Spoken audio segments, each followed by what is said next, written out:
Mutiara Hikmah Official, menyingkap hikmah di balik sunnah.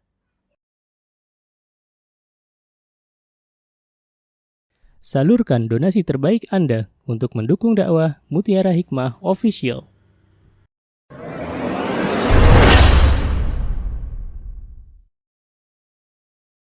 Akhwati fillah rahimani wa rahimakumullah. Hari ini alhamdulillah kita sudah sampai di hadis yang ke-20 ya. Kita baca hadisnya ya teman-teman, hadis yang ke-20. An Abi Usaidil Ansari radhiyallahu anhu annahu sami'a Rasulullah sallallahu alaihi wasallam yaqul wa huwa kharijun minal masjid fakhtalata ar-rijalu ma'an nisa'i fit tariq faqala Rasulullah sallallahu alaihi wasallam lin-nisa istakhirna fa innahu laysa lakunna an tahquqna at-tariq alaykunna bihaffatit tariq fakanatil mar'atu taltasiqu bil jidar hatta inna thawbaha la yata'allaqu bil jidari min lusuqiha bih. Masyaallah. Kita akan belajar bersama-sama tentang hadis yang ke-20 ini teman-teman. Yang pertama yaitu kita akan belajar siapa sebenarnya Abu Usaid Al-Ansari. Subhanallah. Nah, kalau kita lihat teman-teman dalam biografi para ulama, maka sebenarnya tidak banyak para ulama membahas tentang sahabil jalil, tentang sahabi yang mulia, yakni Abu Usaid Al-Ansari. Ya, yang pasti kalau kita lihat dan berkaca teman-teman bahwa subhanallah Abu Usaid Al-Ansari ini adalah seorang yang Masya Allah, Tabarakar Rahman, ia meriwayatkan hadis dari Nabi kita Muhammad SAW. Dan kalau meriwayatkan hadis dari Rasulullah SAW, berarti beliau adalah sejatinya seorang penuntut ilmu. Ya, subhanallah. Dan kita teman-teman yang dimuliakan oleh Allah, di sini kita bisa mengambil sebuah pelajaran bahwa sesungguhnya para sahabat pun mereka itu berlomba-lomba di dalam menuntut ilmu, di dalam mencari ilmu. Walaupun subhanallah di antara mereka ada yang sudah dijamin oleh Allah Subhanahu wa taala untuk masuk ke dalam surganya, tapi ini tidak membuat subhanallah mereka tidak menuntut ilmu. Allahu akbar. Mereka terus bersama Rasulullah sallallahu alaihi wasallam, menemani Rasulullah sallallahu alaihi wasallam kemanapun Rasulullah sallallahu alaihi wasallam pergi. Subhanallah. Mereka benar-benar ingin mendapati sebuah kebaikan dari Rasulullah sallallahu alaihi wasallam. Masya Allah. Dan ini merupakan termasuk di antara kefadilahan, keutamaan para sahabat. Ya subhanallah. Dan kalau teman-teman pernah mendengar nama para sahabat, maka tidak ada dari mereka itu yang tidak bersemangat dalam menghadapi kehidupan ini. Subhanallah. Mereka semuanya adalah orang-orang yang pertama kali melakukan sebuah kebaikan. Mereka adalah orang-orang yang pertama kali taat kepada Allah Subhanahu wa taala. Dan para sahabat ridwanullah alaihim teman-teman semuanya adalah udul. Walaupun kita mungkin satu sama lain di antara mereka ada yang terkenal, ada yang mungkin kita pun baru mengenal namanya. Tapi kalau itu didengar nama sahabat, maka kita harus meyakini bahwa mereka adalah orang-orang yang udul. Jadi tidak boleh kita mencela para sahabi teman-teman. Subhanallah. Baik, apa yang dikatakan oleh Abu Usaid Al-Ansari annahu sami'a Rasulullah sallallahu alaihi wasallam yaqul. Subhanallah, bahwa beliau pernah mendengar Rasulullah sallallahu alaihi wasallam bersabda, wa huwa kharijun minal masjid, pada saat beliau keluar dari masjid. Ya. Fakhtalatar rijalu ma'an nisa'i fit tariq, dan ketika itu karena Masjid Nabawi keadaannya pada waktu itu masih belum ada pintu dua gitu ya. Jadi tidak seperti sekarang. Sekarang Masya Allah Tabarakar Rahman, pintunya sudah banyak ya. Pintunya sudah banyak dan sudah terpisah yang namanya laki-laki dan perempuan. Itu kalau di Masjid Nabawi. Subhanallah. Kalau di Masjidil Haram Masya Allah, tabarakar rahman. Mereka di sana kalau kita lihat teman-teman, pintu yang ada di Masjidil Haram itu kan sama ya, laki-laki dan perempuan. Nah mungkin model-modelnya seperti itu kali ya. Jadi banyak pintu kalau di Masjidil Haram, tapi yang namanya laki-laki dan perempuan tuh bisa satu pintu gitu loh. Baik. Nah maka Rasulullah Sallallahu Alaihi Wasallam mengatakan, faqala Rasulullah Sallallahu Alaihi Wasallam istakhirna. Beliau mengatakan kepada para perempuan, ya karena di sini pakai domirnya akhwat, istakhirna, kata Rasulullah SAW, wahai para perempuan, kalian tuh berada di belakang dulu aja, ya. Kalian berada di belakang dulu, ya. Jangan ikut desak-desakan, jangan ikut berdesak-desakan ya dengan kaum laki-laki. Fa innahu laisa lakunna an tahquqna at-tariq 'alaikunna bihafatit tariq. Lihat nih teman-teman. Apa kata Rasulullah SAW? Karena bukan hak kalian untuk berjalan di tengah-tengah. Jadi perempuan itu subhanallah di antara sifat perempuan salihah teman-teman, dia kalau berjalan tidak di tengah ya, tapi dia kalau berjalan adalah di pinggir ya. Jadi Rasulullah SAW kalau misalnya kita teman-teman pas berjalan kemudian di situ ada segerombolan laki-laki atau sekelompok laki-laki, maka kita pilih jalan yang lebih sepi. Maksudnya jalan yang tidak banyak kaum laki-laki di situ. Ya, kalau bisa ada jalan yang lain. Nah, kemudian Rasulullah Shallallahu Alaihi Wasallam beliau pun memerintahkan itu kepada kaum perempuan, dan akhirnya subhanallah teman-teman, inilah ya para sahabiah itu subhanallah, beliau mereka subhanallah ketika ada sesuatu yang Rasulullah Shallallahu Alaihi Wasallam katakan ya, yang Rasulullah Shallallahu Alaihi Wasallam telah pesankan, maka para sahabiah ini adalah orang-orang yang pertama kali mereka akan mengatakan sami'na wa ata'na. Subhanallah, mereka akan mengatakan sami'na wa ata'na, kami mendengar ya Rasulullah dan kami pun mengikuti. Subhanallah, Allahu Akbar. Kemudian subhanallah sampai-sampai teman-teman ketika para sahabiah itu akhirnya mereka berjalan di pinggir ya karena ingin taat kepada Rasulullah sallallahu alaihi wasallam, fakanatil mar'atu taltasiqu bil jidar, sampai ada perempuan yang dia jalannya minggir dan bajunya la yata'allaqu bil jidar, seakan-akan apa ya, baju mereka itu karena mereka berjalannya mepet sekali ke dinding sehingga pakaiannya tercantol karena dia terlalu mepet. Nah, di dalam Islam teman-teman, alhamdulillah, ini dinamakan kalau misalnya percampur bauran antara laki-laki dan perempuan yang bukan mahram tentunya, ini namanya ikhtilat ya. Ikhtilat, dan ikhtilat ini adalah sesuatu yang dilarang di dalam Islam ya subhanallah karena adanya bahaya yang sangat luar biasa ya. Baik, nah sekarang kita belajar seperti apa sih sesungguhnya keadaan di mana laki-laki dan perempuan yang bukan mahram itu mereka bercampur baur. Keadaan pertama teman-teman, kalau seandainya laki-laki dan perempuan itu dia berkumpul bersama dalam satu rumah, tapi dia semuanya mahram, ya, itu kira-kira boleh nggak hukumnya? Boleh ya, kalau semuanya mahram. Misalnya contoh, kita nih kaum wanita, kita kumpul dengan suami kita di rumah, atau dengan anak laki-laki kita, atau dengan paman kita. Misalnya sedang di ruang keluarga gitu, sedang kumpul, maka ini diperbolehkan ya. Jadi perkumpulan laki-laki dan perempuan ya, pertama yang diperbolehkan adalah ketika semuanya adalah mahram bagi yang lainnya. Kemudian yang kedua teman-teman, tidak diperbolehkannya ya perkumpulan laki-laki dan perempuan subhanallah dalam satu majlis kalau di situ niatnya adalah untuk melakukan sebuah hal yang buruk ya. Jadi dari awal tuh sudah niat bahwa di situ misalnya kumpul-kumpul bareng-bareng pesta, misalnya laki-laki perempuan, kalau anak-anak muda itu Valentinean, atau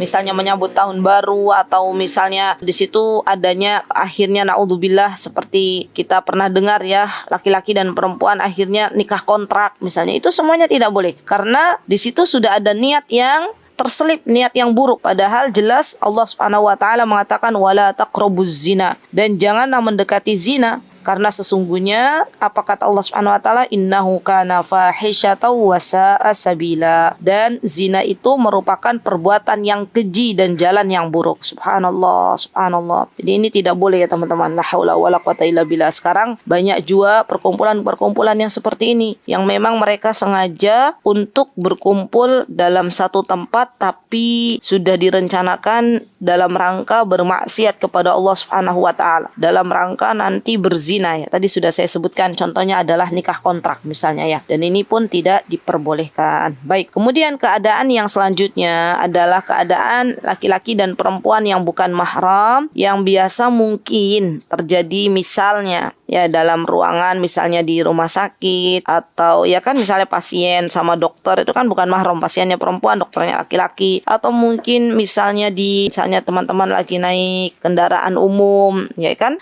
Kalau di Indonesia kan belum ada ya khusus kendaraan itu, misalnya bis khusus untuk perempuan. Yang ini untuk laki-laki kan mesti ada perkumpulan antara laki-laki dan perempuan, dan di sini adalah ikhtilat gitu ya. Maka subhanallah, di sini teman-teman kita membaginya dengan beberapa tafsir ya, dengan beberapa tafsir. Kalau misalnya kita bisa mencari madharat, mencari sesuatu yang lebih kecil bahayanya, maka itu lebih baik. Jadi misal contoh teman-teman, contoh misalnya dalam sebuah kampus adanya laki-laki dan perempuan kan bersatu ya dalam satu ruangan. Kalau teman-teman misalnya di situ terdapat di tempat kita itu ada kampus di mana khusus laki-laki khusus perempuan, maka kita ambil yang mafsadanya lebih kecil ya. Dan kalau misalnya ternyata tidak ada lagi kecuali satu kampus itu, maka contohnya para ulama mengatakan wallahu ta'ala alam, dia harus tetap menundukkan pandangannya, dia harus tetap tidak bercampur baur dengan laki-laki dan perempuan, maksudnya sebatas kebutuhannya saja ya. Jadi kalau memang butuh untuk belajar, ya sudah dia tetap menjaga dirinya, ya sudah selesai belajar kita selesai bubar gitu loh. Jadi tidak diperbolehkan menambah-nambah lagi, karena nanti akan terjadi fitnah. Subhanallah. Dan ini ngeri banget nih, fitnahnya laki-laki, fitnahnya perempuan ini pada zaman sekarang ini adalah sebuah hal yang sangat mengerikan ya. Subhanallah, Allahu Akbar. Karena ada kaidah fikih mengatakan ya, ma hurrima lidzatihi yubahu 'inda ad-darurah wa ma hurrima li ghairihi yubahu 'inda al-hajah ya. Atau ada lagi satu lagi, mahurrima saddad lidlira'a ubiha lil maslahatir rajihah. Suatu yang diharamkan untuk menutup jalan terhadap satu yang haram itu adalah diperbolehkan jika ada maslahat yang lebih kuat. Jadi tadi ya, misalnya memang benar-benar nggak ada tempat ya untuk seorang wanita ini belajar, tapi ternyata di situ hanya ada satu tempat dalam kampungnya itu, dan di situ ada ikhwan atau ada laki-laki, maka di sini dia diperbolehkan tapi tetap dengan menjaga dirinya ya, menjaga dirinya. Karena Rasulullah SAW pernah mengatakan, ma taraktu fitnatan adarra biha 'ala rijali minan nisa. Tidaklah aku meninggalkan fitnah yang lebih berbahaya bagi para laki-laki kecuali wanita. Subhanallah. Jadi kita berhati-hati, Masya Allah. Baik, akhwati fillah rahimani wa rahimakunallah. Kesimpulannya, yang namanya berkumpul antara laki-laki dan perempuan, kalau tidak ada kepentingan yang sangat mendesak, itu terutama yang bukan mahram, itu dilarang di dalam Islam karena terjadi banyak fitnah. Baik. Kemudian di sini minal fawaid al-muta'alliqa bi mawdu'il hadis ya. Kita akan belajar tentang fawaid. Fawaid itu jamak dari faidah. Faidah yang berhubungan dengan hadis yang ada di hadis yang ke-20. Apa kata muallif di sini? Yang pertama adalah hirsun Nabi sallallahu alaihi wasallam ala tandimi hayatil mujtama'. Subhanallah, bima yamna'ul fitnah bainar rijali wan nisa. Yang pertama itu semangatnya Rasulullah sallallahu alaihi wasallam dalam menertibkan kehidupan masyarakat, teman-teman, fi hayatil mujtama'.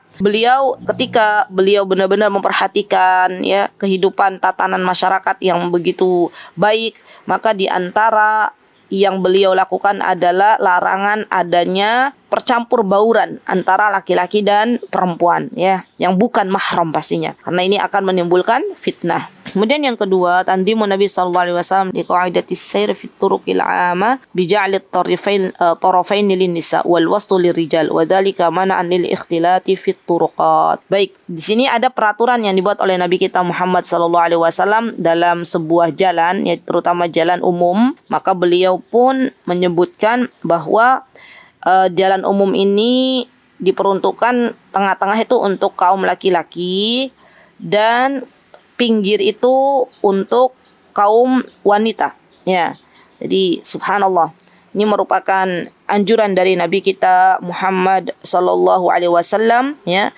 Dan subhanallah, ini semuanya agar yang namanya laki-laki dan perempuan tidak bercampur baur, subhanallah. Kemudian yang ketiga, idza kana Nabi sallallahu alaihi wasallam mana minal ikhtilati fi turuqil 'ama fa min babil aula mana al ikhtilat fil amaqinil khassah misal jami'at wal madaris wal a'mal wa ghairiha. Nah, ini dia. Di sini muallif beliau mengatakan kalau Rasulullah sallallahu alaihi wasallam saja melarang yang namanya ikhtilat atau bercampur baurnya antara laki-laki dan perempuan yang bukan mahram di sebuah jalan umum, min babil aula, lebih-lebih adanya percampur bauran di tempat-tempat yang khusus, maka lebih dilarang. Mislul jami'at. Jami'at ini adalah universitas-universitas, teman-teman. Ya. Wal madaris. Jami'at jamak dari jami'ah. Al madaris jamak dari madrasah. Sekolah-sekolah. Wal a'mal ghairi, ada tempat kerja yang mana di situ adanya percampur bauran antara laki-laki dan perempuan. Subhanallah, hati-hati teman-teman, terutama di tempat kerja. Kemarin saya mendengar kasus bahwa ada, subhanallah,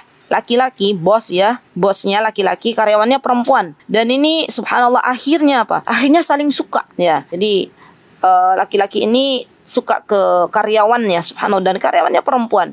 Dan ini yang akhirnya terjadilah fitnah yang lebih ngeri lagi kalau misalnya di situ adanya percampur bauran antara laki-laki dan perempuan yang bukan mahram. Nah, ketemu sama karyawannya sehari bisa 8 jam. Ketemu sama istrinya yang halal hanya beberapa jam. Itu pun sampai rumah tidur, ya kan? Nah, ini juga yang menjadi PR untuk mungkin para wanita-wanita yang saat ini sedang menempuh karirnya masing-masing. Perhatikan kalau mau bekerja, ya. Di antara larangan perempuan ketika ingin bekerja di luar adalah ketika di sebuah tempat kerjanya itu adanya percampur bauran antara laki-laki dan perempuan, karena itu akan menimbulkan fitnah tersendiri. Baik. Kemudian yang keempat adalah imtithalus sahabiyat li amri Nabi sallallahu alaihi wasallam mubasyarah min ghairi ta'khir. Lihat nih. Ini menunjukkan yang keempat, kata mu'alif, ya, subhanallah, Allahu akbar, bahwa para sahabiyat itu mereka benar-benar cepat ditanggap, ya. Sat-set lah bahasanya, ya. Gercep kalau dalam sesuatu yang Rasulullah SAW perintahkan, mubasyarah, ya, langsung, tanpa mereka tunda-tunda. Jadi para sahabiah itu, teman-teman, kalau itu perkataannya dari Rasulullah SAW, kalau itu perintahnya dari Rasulullah SAW, maka mereka nggak berpikir lama. Mereka mesti akan sami'na wa ata'na. Beda sama kita zaman sekarang. Kita kalau ada perintah dari Nabi kita Muhammad SAW,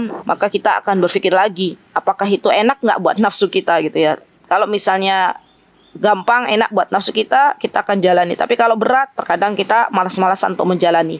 Padahal subhanallah, kefadilahan, keutamaan mengikuti ajaran Nabi kita Muhammad SAW itu merupakan keselamatan tersendiri di dunia dan di akhirat. Baik, kemudian yang kelima, bijani bil jidari yaj'alun niswaha masturan bi muhammiyatan min tarafai wa yamna'u tala'ibur riha bima labisyaha.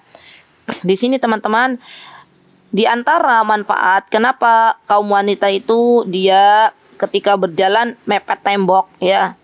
Karena jika ada angin, ya, yang mungkin anginnya itu kencang, maka keadaan seperti ini bisa menjaga dirinya dari terbukanya aurat, ya. Terbukanya aurat mungkin karena anginnya terlalu kencang, jadi kan kalau di tengah-tengah tambah tersingkap, ya, tersingkap auratnya, bajunya terbang atau misalnya kerudungnya terbang misalnya. Nah, kalau dimepet di tembok kan dia ada ininya, ya, istilahnya ada sesuatu yang menutupinya. Kalaupun misalnya tersingkap, maka tidak terlihat secara langsung oleh kaum laki-laki. Ya, wallahu taala a'lam.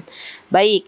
Kemudian hadis yang ke-21. Ya, hadis ke-21 kita akan belajar bersama-sama. Di sini disebutkan di hadis yang ke-21 ini, an Abdullah bin Mas'ud radhiyallahu anhu anin Nabi sallallahu alaihi wasallam qala al mar'atu auratun fa idza kharajat istashrafaha syaitan. Subhanallah. Teman-teman yang dimuliakan oleh Allah Subhanahu wa taala, di hadis yang ke-21 ini Rasulullah sallallahu alaihi wasallam berpesan kepada kita, dan ini bukan kata saya, teman-teman. Apa kata beliau? Seorang wanita itu adalah aurat. Ya, wanita itu aurat. Dan kalau dia keluar rumah, si wanita ini keluar rumah, subhanallah, maka setan akan memperindahnya. Ya, subhanallah. Dan ini yang kita kadang ya subhanallah ketika Rasulullah SAW berpesan demikian, kita akan berpikir terlebih dahulu. Berarti bagaimana dong masa perempuan tidak pernah keluar rumah, masa perempuan di rumah terus, nanti nggak update misalnya, nanti kalau di rumah terus kita nggak bisa punya banyak teman misalnya. Ya terkadang subhanallah itulah ya diri kita yang saat di zaman yang penuh dengan fitnah ini. Jadi kalau Rasulullah SAW subhanallah berpesan gitu ya, maka kita akan lebih memilih apakah ini adalah sesuatu yang baik atau bukan sesuatu yang baik, sesuatu yang menyenangkan bagi diri kita, atau ini adalah sesuatu yang tidak menyenangkan bagi kehidupan kita ya, Masya Allah. Nah teman-teman yang dimuliakan oleh Allah Subhanahu Wa Taala, di sini yang meriwayatkan hadis adalah Abdullah bin Mas'ud ya teman-teman. Abdullah bin Mas'ud ini adalah seorang sahabil jalil ya, sahabatnya Nabi kita Muhammad SAW yang subhanallah termasuk yang pertama kali juga masuk Islam. Tapi kan belum terkenal seterkenalnya Ali bin Abi Thalib atau Khadijah bintu Khuwailid atau Abu Bakar ya. Padahal Abdullah bin Mas'ud ini teman-teman subhanallah, beliau itu termasuk orang yang keenam dalam masuk Islam ya. Jadi levelnya itu level sabiqun al-awwalun minal muhajirin, orang-orang yang dia pertama-tama kali masuk Islam dari golongan orang-orang muhajir ya subhanallah. Dan subhanallah Abdullah bin Mas'ud ini teman-teman merupakan sahabat Nabi kita Muhammad sallallahu alaihi wasallam yang sangat luar biasa. Jadi banyak sekali Masya Allah keutamaan beliau ya, keutamaan beliau diantaranya beliau adalah seorang yang qari, seorang yang pandai membaca Al-Quran, juga mengerti tafsirnya Masya Allah tabarakar rahman. Beliau juga seorang yang Masya Allah tidak takut, tidak gentar ya. Beliau ketika dicerca, dicela ya oleh para sahabat yang lain ya. Jadi beliau itu Abdullah bin Mas'ud ini teman-teman termasuk sahabat yang memiliki badan yang kecil ya. Subhanallah ya. Tapi bentuk ini adalah bentuk yang terbaik ya subhanallah. Dan waktu itu ada salah satu sahabat yang mencela Abdullah bin Mas'ud ya dengan keadaan seperti ini. Maka Abdullah bin Mas'ud pun subhanallah beliau tidak langsung baper, beliau tetap menjadi seorang yang sangat luar biasa dekat dengan Nabi kita Muhammad SAW ya subhanallah. Dan beliau termasuk salah seorang yang meriwayatkan hadis juga. Jadi ada juga beberapa hadis yang memang diriwayatkan oleh Abdullah bin Mas'ud. Masya Allah. Radiyallahu anhu. Semoga Allah meridhai beliau. Baik. Nah, Rasulullah SAW mengatakan al-mar'atu aurah. Lihat teman-teman. Disebutkan di sini bahwa al-mar'ah. Mar'ah itu berarti perempuan. Kita nih seorang wanita muslimah itu adalah aurat. Berarti kalau aurat, apa yang menjadi tugas kita bersama adalah ditutupi ya. Kan aurat itu sesuatu yang kalau teman-teman pernah dengar, sesuatu yang memang harus ditutupi. Nah, maka yang perlu kita lakukan ketika kita akan keluar rumah, kita tutupi tubuh kita dengan sesuatu yang mana kaum laki-laki akhirnya tidak bisa melihat aurat kita. Dan kalau kita tidak menutup aurat, maka disitulah syaitan mulai menghiasi kaum wanita ini. Bahkan subhanallah teman-teman, ya terkadang kita sudah misalnya sudah sudah sedemikian rupa gitu loh untuk menutup tubuh kita, tapi terkadang subhanallah yang namanya syaitonir rajim, dia menghias-hiasi kaum wanita di depan kaum laki-laki dengan berbagai macam perilaku ya, yang mungkin apalagi kalau yang setengah-setengah ditutupinya, yang mungkin kulitnya hitam ya, kemudian berjumpa dengan kaum laki-laki, akhirnya kaum laki-laki itu dibuat terpesona, enggak kok enggak hitam tapi black sweet, manis katanya. Ada yang melihat misalnya ya matanya yang awalnya tuh enggak indah, sama setan dibuat indah gitu ya, matanya jelita gitu ya, Masya Allah. Dan ini subhanallah adalah godaan dari syaitonir rajim teman-teman.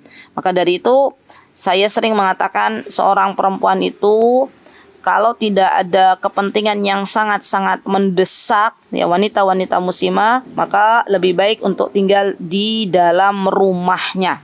Karena begitu luar biasanya syaitan mengintai kita, teman-teman. Ya, jadi kalau ada wanita, perempuan, muslimah yang dia keluar rumah apalagi tidak membaca doa, sudah syaitan yang ngintil itu. Ya, ngintil menghiasi wanita ini dengan sesuatu yang sangat-sangat indah. Ya. Nah, sekarang kalau misalnya kita punya udzur, kita mau misalnya kalau di Indonesia tuh kan di antara tugas emak-emak ini belanja ya.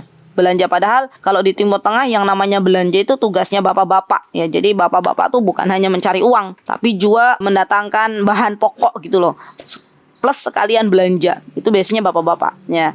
Dan aneh rasanya kalau ternyata perempuan ada di pasar-pasar gitu ya. Jadi subhanallah, kami tuh mendapati sebuah hal yang sangat menakjubkan di Yaman ya. Artinya subhanallah, di sana tuh masih Allah jaga fitrah kaum wanita ya, subhanallah. Kaum wanita di sana, teman-teman, kalau misalnya sampai kita itu otomatis loh, sampai misalnya di situ ada laki-laki, kita lagi lewat, terus papasan laki-laki, kita nih kaum wanita tuh berhenti.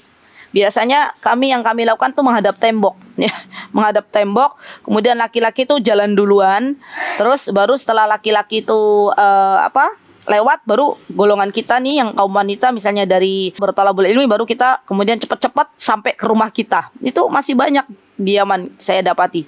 Kemudian kalau misalnya juga tadi belanja gitu ya, di pasar-pasar itu, di situ nggak ada kaum wanita yang istilahnya berjalan belanja, nggak ada. Karena di sana tuh rata-rata yang kami pernah alami, di sana itu para penjualnya juga bapak-bapak, laki-laki. Jadi aneh aja kalau ada perempuan yang belanja. Dan ternyata itu juga, teman-teman, banyak manfaatnya ya. Coba kalau perempuan yang belanja, pertama kita pengen hanya 5 kebutuhan misalnya, sampai di pasar lihat ini lihat itu, jadi bawa pulang jadi 10 ya. Tapi tidak dengan kaum laki-laki. Kaum laki-laki kalau dulu saya masih ingat, misalnya bulan ini kita dapat mukafaah gitu ya, dapat mukafaah itu istilahnya gaji dari tempat belajar kita gitu. Dulu kita alhamdulillah ada istilahnya alhamdulillah wa syukrulillah. Jadi kita itu dulu kalau pas belajar itu kita ada semacam mukafaah, semacam gaji untuk kehidupan sehari-hari. Biasanya nih kita emak-emak tuh nulis apa kebutuhannya, dan benar bapak-bapak ini nggak mengurangi, nggak menambah. Pesanan emak-emak ya sudah segitu, 3, 4, 5 ya sudah dibelikan apa yang telah ditulisnya. Nah, ini subhanallah. Dan saya masih melihat teman-teman di Yaman itu, masya Allah, ini masalah antara laki-laki dan perempuan ya. Ketika ada di bis, misalnya di bis, teman-teman, di sebuah tempat umum ya, misalnya di kendaraan umum itu, subhanallah, kalau ada misalnya contohnya di bangku tengah itu misalnya ada perempuan, bangkunya 3 ya, kemudian di situ ada perempuan 1 saja nyelip di situ ya, duduk, 2 tuh sampingnya kosong, maka secara otomatis tidak ada laki-laki yang berani duduk di sampingnya. Subhanallah, itulah Allah telah membuat laki-laki itu segan ya, karena para perempuan Yaman mereka berusaha untuk menjaga dirinya gitu ya. Akhirnya Allah muliakan dunia dan di akhiratnya. Terutama mereka para perempuan Yaman tuh kalau keluar ya, mereka itu sudah menjadi pakaian resmi gitu ya. Itu pakaiannya hitam-hitam ya, hitam. Mereka keluar, kalau saya lihat niqab yang ada di beberapa negara itu kan matanya masih kelihatan ya. Kalau di Yaman tuh kalau teman-teman lihat niqab aslinya orang Yaman ya, itu langsung teman-teman ditarik tuh, ada kain dari belakang itu ditutup bruk gitu. Jadi bapak-bapak itu nggak bisa lihat matanya para perempuan. Tapi kita para perempuan bisa lihat, berjalan insya Allah nggak nabrak gitu ya. Dan subhanallah, ini subhanallah kami dapati di sana ya. Bahkan subhanallah teman-teman, subhanallah, karena di negara Yaman itu rata-rata semua perempuan hampir mayoritas pakai baju warna hitam. Kalau ada, saya pernah mendapati kabar, dan ini insya Allah sahih, kalau ada misalnya istrinya kedutaan mana gitu, misalnya kedutaan luar negeri, Amerika lah, Inggris lah misalnya, istrinya sedang berkunjung ke Yaman, itu mereka secara otomatis akan memakai baju abaya warna hitam dan semacam kerudung tapi diselendangin hitam juga ya. Subhanallah, lihat turis-turisnya saja teman-teman, itu di sana subhanallah di apa istilahnya, mereka dibuat akhirnya mengikuti peraturan yang ada di sana. Dan ini artinya kaum laki-laki di Yaman sedang diselamatkan oleh Allah Subhanahu wa taala. Ya, beda dengan di negara kita yang tercinta ini ya. Terkadang subhanallah kasihan bapak-bapak itu. Apalagi di sebuah tempat di mana di situ banyak turis, subhanallah, pakaiannya la haula wala quwata illa billah, pakaian dalam dipakai gitu ya, subhanallah, auratnya kemana-mana. Kasihan bapak-bapaknya. Nah, dari itu teman-teman, ya sekali lagi kalau kita pengen dimuliakan oleh Allah Subhanahu wa taala di dunia dan di akhirat, maka yuk kita jaga diri kita masing-masing ketika keluar rumah, maka kita benar-benar menutup aurat kita. Dan menutup aurat ini teman-teman, tujuan utamanya untuk kita semuanya. Ya, tujuan utamanya apa? Agar kita tidak diganggu oleh kaum laki-laki, gitu kan? Ya subhanallah. Coba saja teman-teman, kalau teman-teman itu pakaiannya ketika keluar rumah ya sesuai dengan syar'i, maka saya yakin laki-laki itu segen, ya segen, apalagi untuk sampai menggoda, naudzubillah summa naudzubillah. Paling banter assalamualaikum gitu ya. Dan ini sudah menjadi sunnatullah. Kalau kita ingin dimuliakan, kalau kita ingin dijaga oleh Allah Subhanahu wa taala, maka di antara jalan yang mesti kita tempuh di dunia ini adalah dengan tunduk dan patuh kepada Allah Subhanahu wa taala dan tunduk dan patuh kepada Rasulullah sallallahu alaihi wasallam. Baik. Kemudian di sini minal fawaid al-muta'alliqah bi mawdu'il hadis. Apa ini? Yang pertama, lihat nih. Di sini yang pertama bahwa perempuan itu semuanya adalah aurat katanya ya. Jadi kalau Imam Syafi'i atau yang beberapa ulama kan mengatakan kalau aurat wanita itu ada yang mengatakan ya seluruh tubuhnya kecuali wajah dan telapak tangan. Tapi sebenarnya teman-teman ini sebenarnya di dalam salat ya. Walaupun akhirnya para ulama pun berbeda pendapat dalam aurat wanita ketika keluar rumah ya, subhanallah. Dan subhanallah teman-teman, sebuah perbedaan pendapat di kalangan ulama pasti mereka juga punya dalil, punya bukti yang kuat gitu ya. Di yang paling jelas batasan aurat wanita itu adalah semuanya kecuali yang tidak diperdebatkan ya, kecuali wajah dan telapak tangan. Dan yang lebih kuat lagi adalah sebuah pendapat di mana di sini disebutkan nih bahwa wanita itu semuanya adalah aurat ya, dengan merujuk dalam surah Al-Ahzab ayat 59 ya. Teman-teman baca lagi silahkan, di mana di sini Allah Subhanahu wa taala memerintahkan Rasulullah sallallahu alaihi wasallam ya, agar berpesan kepada istri-istri beliau, anak-anak perempuan beliau dan istri orang-orang yang beriman, yang dikatakan Allah Subhanahu wa taala adalah kalian mengulurkan jilbabnya ke seluruh tubuh ya gitu. Di sini ada dalam surat Al-Ahzab, nanti teman-teman bisa buka-buka kembali ya. Baik. Kemudian yang kedua adalah farh syaitan wasisrafi khurujul mar'a amun fil mar'atil al-mustatira ghairiyana. Yang kedua ini teman-teman bahwa subhanallah godaan syaitan diberikan atau syaitan merayu atau syaitan menggoda para wanita, menghiasi para wanita ketika keluar dari rumahnya, ini adalah al-mar'ah a'am. Jadi semua umum ya. Baik wanita yang dia mustatirah yang memang sudah tertutup aurat ya, atau apalagi yang belum gitu ya. Jadi ini umum, baik untuk kaum wanita yang dia sudah subhanallah menjaga dirinya dengan menutup aurat ataupun yang belum menutup aurat. Yang pasti teman-teman, kaki kita itu adalah aurat ya, maka tutupilah kaki kita. Kaki saja aurat, bagaimana dengan yang lainnya. Baik, kemudian yang ketiga, anna khurujal mar'ah mutabarrijah yafrahu syaitan aksar min ghairiha. Baik. Kemudian yang ketiga adalah ketika seorang perempuan dia keluar rumah dengan mutabarrijah, dengan tabarruj, dengan bersolek gitu ya, dengan memakai parfum, dengan memakai mungkin apa istilahnya berdandan gitu ya. Maka ini membuat syaitan ini lebih mudah lagi untuk menggodanya. Dan syaitan akan senang ya ketika perempuan-perempuan dia keluar rumah dengan tabarruj, karena ini akan menjadi fitnah bagi kaum laki-laki ya, subhanallah. Dan kita berlindung kepada Allah Subhanahu wa taala agar kita dijauhkan sejauh-jauhnya teman-teman dari godaan syaitan yang terkutuk. Baik. Kemudian yang keempat, anna qarar al-mar'a fi baitiha aslun muraghibun fihi fil Qur'an fala yatruk li asbabin wahiyah. Taib.